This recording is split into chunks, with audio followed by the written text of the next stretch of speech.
Bien dans son job, bien dans sa formation aujourd'hui, parce que c'est vrai que c'est souvent un maquis, un dédale pour celui qui cherche une formation et qui galère parce qu'on ne sait pas quoi chercher, où chercher. On en parle avec Édouard Jaumier, justement.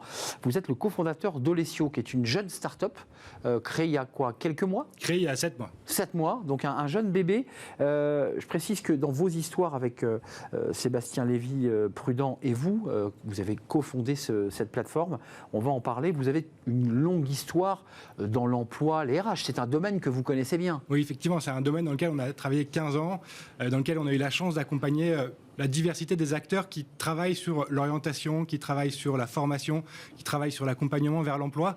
Et on s'est rendu compte qu'il y avait un phénoménal besoin de formation. On a des enjeux de transition énergétique, transition environnementale qu'il faut accompagner. On a à côté aussi des jeunes qui se cherchent. On a 1 million de personnes qui sont ni en emploi, ni en formation, qu'il faut accompagner, les NEET.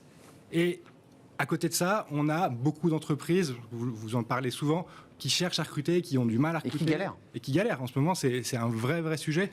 Donc l'objectif, c'est d'aller ouvrir les portes vers la formation et vers l'information sur les métiers. Alors, pour être extrêmement concret, on reviendra évidemment sur l'accès à cette plateforme. Elle existe, elle est concrète, on peut aller la voir. D'abord, l'idée, c'est quoi ? Vous avez inventé un mot. Il faut que ça soit ludique, parce qu'avant, c'était des catalogues papier, puis des listes très fastidieuses sur Internet. On ne sait pas à quoi ça correspond. Vous avez dit, on va dépoussiérer tout ça. Alors, le barbarisme que j'utilise, c'est distracto-pédagogique. J'adore. On a une approche distracto-pédagogique et on s'appuie sur les codes des plateformes grand public. Vous allez voir olesio.fr, ça ressemble à YouTube, ça ressemble à Netflix. Avec les codes graphiques, avec tout ça. Graphiques, et on n'a absolument pas honte de le dire, on a repris ces codes de manière à ce que n'importe qui, quand il se connecte, il sait comment ça marche. Et derrière, on a agrégé une multitude de contenus distracto-pédagogiques. Si je prends un exemple, on a un contenu sur le hacking par Micode, qui est un YouTuber qui a 1 million de followers, et il présente le hacking.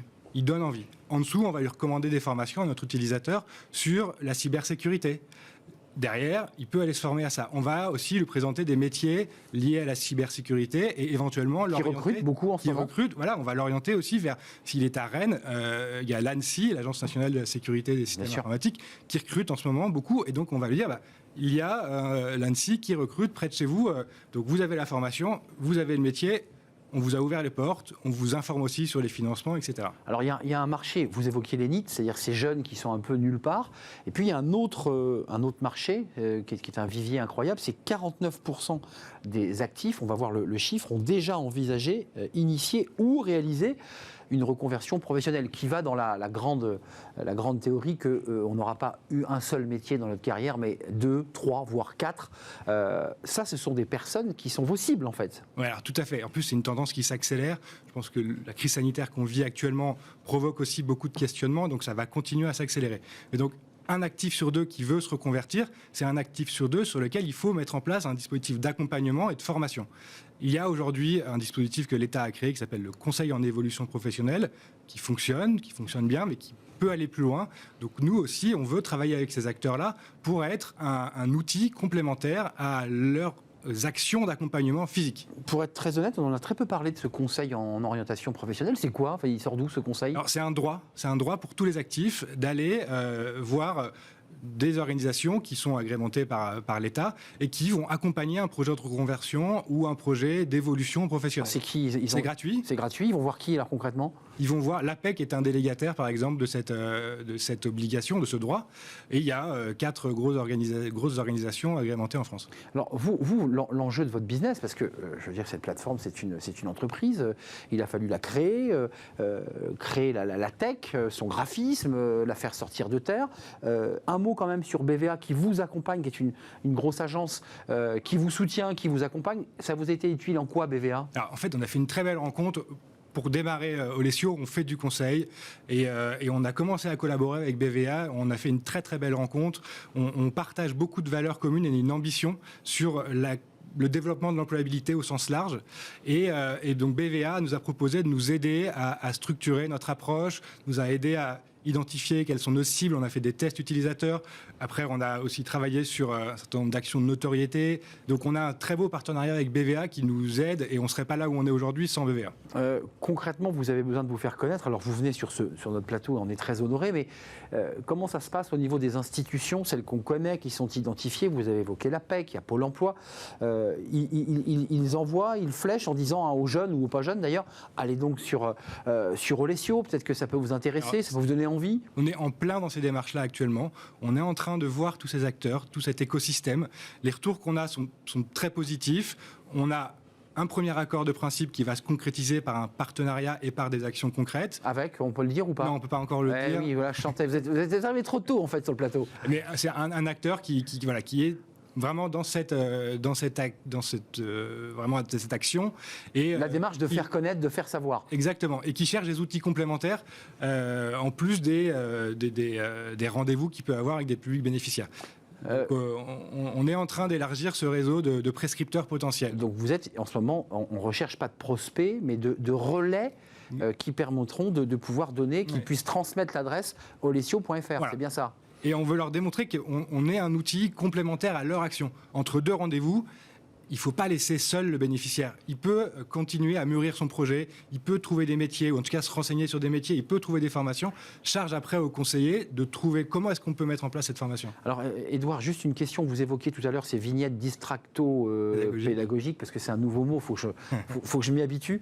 Distracto-pédagogique, j'y vais, je trouve ça sympa, je découvre ce qu'est le hacking, pour reprendre votre exemple. Est-ce qu'en bas, je peux aller jusqu'à cliquer pour quasiment acheter la formation ? Vous pouvez cliquer pour vous inscrire, ça vous oriente immédiatement sur le site de l'organisme de formation, ou alors vous avez un bouton « Me faire rappeler par l'organisme de formation ». Et ce qu'il faut rajouter, c'est que tout ça fonctionne sur une intelligence artificielle qui va, en fonction de l'utilisation de la plateforme, des centres d'intérêt, personnaliser les recommandations à la fois de contenu distracto-pédagogique, mais aussi de formation et également de métier. Donc vous nous dites la face caméra, même si vous ne nous dévoilez pas encore l'institution qui vient de signer. Toutes les entreprises de formation, les grands groupes de formation ont tout intérêt à venir apporter... Il y a deux acteurs majeurs qui sont sur la plateforme et donc c'est gratuit et libre pour tous les organismes de formation. Ouais, justement, avant de nous quitter, on est bien d'accord que les jeunes et les moins jeunes, c'est gratuit. On se renseigne, j'imagine qu'on se connecte, on met quelques données personnelles, nom, prénom, âge éventuellement. Et 3 centres d'intérêt pour orienter justement les contenus qui seront proposés. Et ensuite, en avant. Totalement gratuit. En avant dans Olesio. La prospective, là, c'est quoi? C'est quoi les 6 mois qui vous attendent? Les 6 mois, c'est de proposer un catalogue de formation encore plus enrichi, exhaustif en thématique, avec les modalités distancielles, les modalités présentielles, les différents niveaux visés, et arriver à 100 000 utilisateurs réguliers de la plateforme. 100 000 utilisateurs, là on est au tout début, vous êtes à combien? 20 000? Là on est à, non, même pas, on est à 1500 visiteurs, on n'a pas poussé les feux sur ce volet-là, on attend d'être suffisamment riche sur les formations, sur les métiers. Pour accélérer ensuite. Voilà, exactement. C'est juste à titre personnel, c'est une aventure humaine passionnante, vous qui avez fait du conseil, donc c'est un autre univers. C'est quoi de devenir entrepreneur? Qu'est-ce que ça change dans votre vie? Ça change tout et en même temps pas grand-chose. C'est un rêve que j'avais depuis très longtemps, depuis que j'ai commencé à travailler. J'étais chez Poeo, créé par Charles Becvedel. Bien sûr. C'était une toute petite structure. L'électricité, on vendait l'électricité. Exactement, mais c'était une start-up. Et donc, on est un certain nombre de Poeo derrière à avoir été attirés par cet aspect entrepreneurial. Donc voilà, c'est quelque chose qui était là depuis longtemps et qui se concrétise aujourd'hui. Un bébé Poeo devenu entrepreneur et cofondateur d'Olesio, donc cette plateforme qui existe, vous pouvez déjà la consulter, vous inscrire et commencer à naviguer sur ce site distracto-pédagogique. Ça y est, vous voyez, je maîtrise votre expression. Bravo. Vous l'avez fait rentrer dans le cerveau. Merci Édouard de nous avoir rendu visite. Peut-être que vous reviendrez quand vous aurez atteint les 100 000, que Olesio aura décollé véritablement. Bon vent pour la suite de cette bataille, parce que c'est une vraie bataille. Merci d'être venu nous rendre visite, Édouard. On fait une courte pause, la pause café, ça arrive aussi dans les startups. On fait aussi des pauses café. On va la faire avec Fanny Griesmer. On va partir un petit peu en Europe, mais pas seulement aux États-Unis, à la rencontre du monde du travail, du quotidien des salariés. Ça se passe comment ailleurs? Tiens, c'est la question qu'on va se poser avec Fanny.